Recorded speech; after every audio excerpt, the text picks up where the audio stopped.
Hello learners, आज हम देखेंगे कि कैसे हम पोटेंशियोमीटर की हेल्प से दो सेल्स के ईएमएफ को कंपेयर करते हैं। ठीक है, तो आइए स्टार्ट करते हैं आज का टॉपिक। तो सबसे पहले मैं सर्किट ड्रॉ कर लेती हूँ, उसके बारे में आपको समझा देती हूँ, फिर मैं आपको उसके बारे में लिखाऊंगी। ठीक है, तो सबसे पहले हम ड्रॉ करते हैं पोटेंशियोमीटर का वायर, जो कि आपका ए एंड बी, ये दो पॉइंट्स है पोटेंशियोमीटर के वायर के। मैंने आपको प्रीवियस लेक्चर में भी बताया था कि पोटेंशियोमीटर का वायर कुछ ऐसा होता है, लेकिन सर्किट को सिंपल करने के लिए हमने सिंगल एक वायर लिया है। ठीक है, तो इसका जो ए पॉइंट है उसको हम कनेक्ट करेंगे बैटरी के पॉजिटिव टर्मिनल से, और बैटरी का नेगेटिव टर्मिनल को कनेक्ट करेंगे हम की से। की को कनेक्ट करेंगे रियोस्टेट से, एंड रियोस्टेट को वापस कनेक्ट करेंगे पॉइंट बी से। ठीक है, इसका नाम लिख लेते हैं, इसको लिख लेते हैं B1, इसके लिए लिख लेते हैं K1 एंड इसके लिए लिख लेते हैं RH। ठीक है, तो इतना सर्किट हमने प्रीवियस लेक्चर में भी देखा था। अब आगे देखिए, अब हम क्या करेंगे, जो दो सेल्स हैं जिनके ईएमएफ को हमको कंपेयर करना है उसको हम यहाँ ड्रॉ करेंगे। ठीक है, और उन दोनों के ही पॉजिटिव टर्मिनल को कनेक्ट करेंगे हम पॉइंट ए से।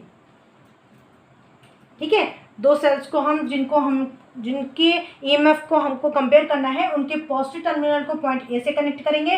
और ध्यान रखिएगा कि बैटरी का और सेल के सभी पॉजिटिव टर्मिनल जो भी हैं वो पॉइंट ए से कनेक्ट होने चाहिए। अगर यहाँ नेगेटिव है तो यहाँ भी आपके नेगेटिव होंगे। ध्यान रखिएगा, पोलैरिटी का ध्यान रखिएगा। फिर जो आपका नेगेटिव टर्मिनल होगा वो आपका कनेक्ट होगा डबल वे की से, इसको बोलते हैं द्विमार्गी कुंजी, उससे कनेक्ट करेंगे। इसको इस तरीके से लिखते हैं डबल वे की, और हिंदी में इसको इस तरीके से लिखते हैं द्विमार्गी कुंजी।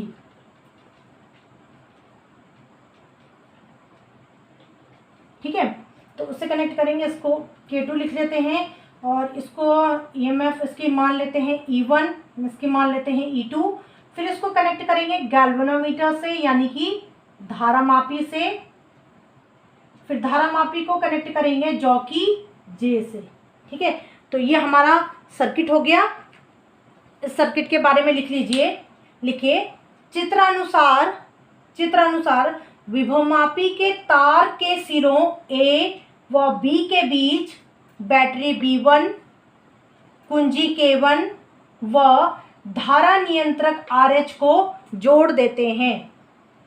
फिर लिखिए, जिन सेलों E1 व E2 के विद्युत वाहक बलों की तुलना करनी है उनके धन सिरों को बिंदु A से जोड़ देते हैं व ऋण सिरों को द्विमार्गी कुंजी K2 से जोड़ देते हैं। ठीक है, फिर लिखिए, K2 को धारामापी G से तथा जॉकी J से जोड़ देते हैं। तो ये हमारा सर्किट हो गया। सर्किट हमें समझ में आ गया है। अब हम इसकी वर्किंग देखेंगे कि कैसे हम कंपेयर करते हैं ईएमएफ को। ठीक है, तो देखिए, हम सबसे पहले क्या करेंगे, ये जो की है K1, इसमें हम प्लग लगाएंगे। उससे क्या होगा, बैटरी से करंट फ्लो करेगा AB वायर में, और उसका डायरेक्शन ऐसा होगा। ठीक है, करंट फ्लो करने से क्या होगा, पॉइंट A एंड B के बीच में पोटेंशियल डिफरेंस डेवलप होगा। अब हम क्या करेंगे, ये जो डबल वे K2 है हमारे पास, द्विमार्गी कुंजी है, इसके यहाँ पे देखिए, इस पे हम प्लग लगाएंगे। इस पे जब हम प्लग लगाएंगे तो क्या होगा, आपका इवन सेल सर्किट में आ जाएगा। देखिए, इसमें अभी हम प्लग नहीं लगा रहे हैं। ठीक है, ये इसको हम अभी प्लग नहीं लगा रहे हैं, प्लग हम सिर्फ इस वाले में लगा रहे हैं। तो इस वाले में प्लग लगाने से होगा क्या, कि आपका जो सर्किट में होगा अभी E1 होगा, ना कि E2। ठीक है, तो अब आपका E1 क्या हो गया, सर्किट में आ गया। फिर हम क्या करेंगे, जॉकी J से AB वायर में टच करते रहेंगे, और ऐसे पॉइंट को हम फाइंड आउट करेंगे जिस पॉइंट में जब हम जॉकी को टच करेंगे तो हमारे गैल्वेनोमीटर में, यानी कि धारामापी पे कोई डिफ्लेक्शन ना हो, कोई आपका विक्षेप ना हो। ठीक है, यानी शून्य विक्षेप की स्थिति हमें पता करनी है।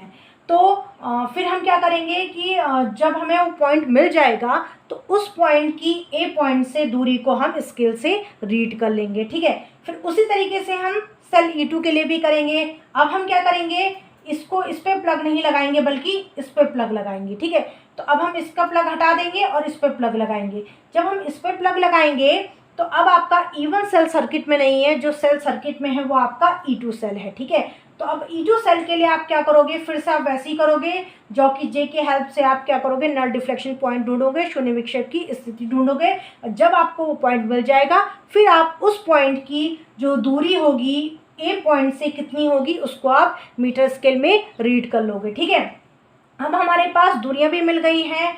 फिर आप क्या करोगे, ये वाला फॉर्मूला हम यूज करेंगे जो हमने पिछले लेक्चर में डिस्कस किया, E=KL, इस वाले फॉर्मूले का हम यूज करेंगे। उससे हम इन दोनों का रेशियो निकालेंगे सेल्स का, ठीक है। इतना आपको समझ में आ गया।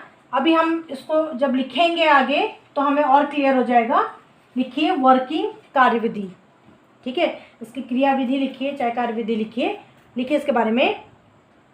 सबसे पहले कुंजी K1 में प्लग लगाकर, सबसे पहले कुंजी K1 में प्लग लगाकर बैटरी B1 से धारा तार AB में प्रवाहित करेंगे, जिससे बिंदु A व B के बीच विभवांतर उत्पन्न हो जाएगा, या फिर लिखे स्थापित हो जाएगा, ठीक है। ये ज़्यादा बेटर होगा, ऐसे लिखे बिंदु A व B के बीच विभवांतर स्थापित हो जाएगा। फिर लिखिए K2 की सहायता से, देखिए K2 की सहायता से पहले E1 सेल को परिपथ में डालते हैं, K2 की सहायता से पहले E1 सेल को परिपथ में डालते हैं तथा जॉकी J की मदद से शून्य विक्षेप स्थिति ज्ञात कर लेते हैं।